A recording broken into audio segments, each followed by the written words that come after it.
Command & Conquer's zany younger brother has returned for another go in the real-time strategy arena. The Red Alert series has long been a favorite of strategy fans thanks to a heady mix of strange story and even stranger units. This newest installment has plenty of both. A new world order awaits.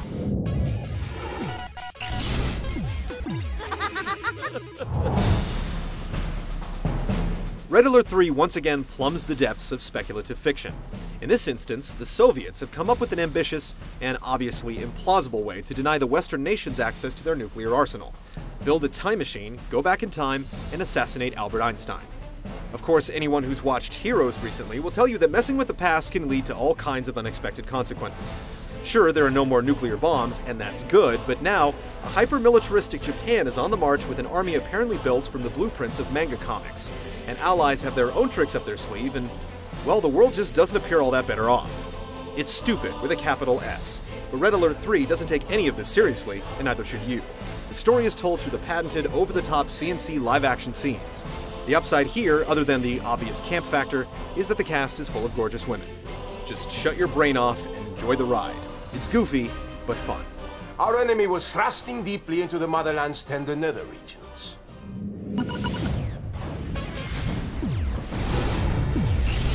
The Empire's blockade has kept us from getting onto the island. We're now attempting emergency landing operation. If you've worked your way through cnc3 recently, then you'll feel pretty comfortable with Red Alert 3. Gone are the Tiberium fields and hyper-futuristic units of the Brotherhood of Nod and GDI. Instead, you'll be collecting good old generic ore to power your armies, all of which appear to have been designed using the kitchen sink approach. There are some key differences between the three sides. The Soviets are slow to build, but their units favor brute force. The Allies use units that require a more tactical approach. The Japanese, who aren't tied to a power grid the way other sides are, specialize in rapid deployment over a large area. Whichever side you choose, you'll have plenty of time to play with all three during the 27-mission campaign. You'll be subjected to a hodgepodge of crazy soldiers, tanks, planes, ships, and giant robots, nearly all of which have a secondary special attack. Water now plays a very important role on most maps, and because of that, many buildings and units are amphibious, including the Allied battleship, which can crawl up onto the beach and take the fight right into the enemy base. It'll take more than that to stop us. One interesting new addition to the campaign is the ability to play through the missions with a friend. Each mission is designed to be played with two armies working together against a common foe. If you don't have a friend online to help you out, the computer kicks in with a reasonably competent AI commander. Once the campaign is played out and you've had your fill of the story, Red Alert 3 has a nice set of skirmish maps and an online matching system, so you can test out your tactics against some real flesh-and-blood opponents. Overall, there's plenty of content to satisfy your pointing and clicking obsession.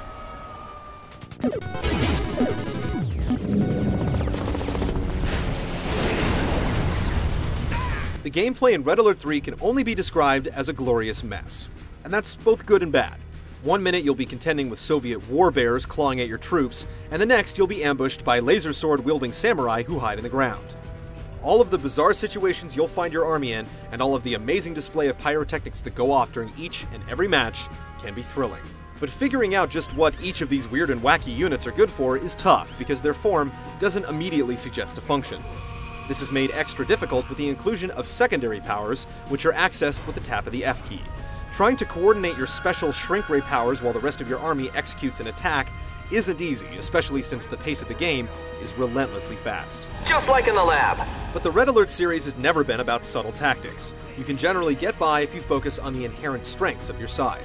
And in this way, it's a little disappointing because despite all the craziness going on in the gameplay itself is a little too safe.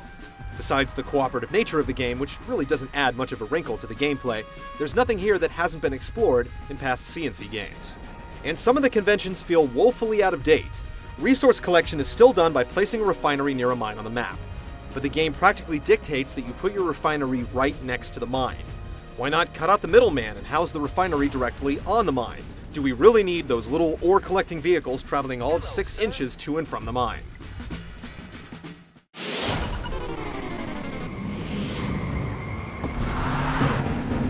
Graphically, Red Alert 3 is up to snuff with all the other recent CNC games. That is, they look good and play well on current, but not necessarily bleeding-edge hardware. It's got the usual dose of EA spit and polish, so if you're looking for a pretty RTS to brighten your day, Red Alert 3 fits the bill. Oddly enough, the major draw in the CNC games are the live-action cutscenes. For Tiberium Wars, we had to endure reasonably competent actors delivering terrible lines with some semblance of conviction. My time machine. The actors enlisted for Red Alert 3 appear to be fully aware of the incredible stupidity of what they're being asked to portray. And since they're in on the joke, it's not that excruciating to watch Tim Curry butcher a Russian accent, Time is on our side. or Jenny McCarthy wear clothes she probably shouldn't be wearing anymore.